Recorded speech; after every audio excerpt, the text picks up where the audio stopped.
Bugün 8 Mart'dır. Bu gülləri sənin üçün gətirmişəm Ayla. Sən mənim sevdiyim ilk qadınsan.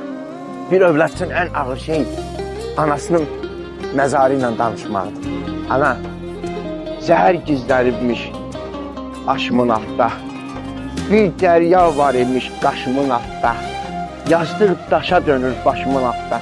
Burada hardan tapım bizim anamın. Mən səni həmişə sevmişəm, həmişə də sevəcəm. 8 Mart'ın mübarək.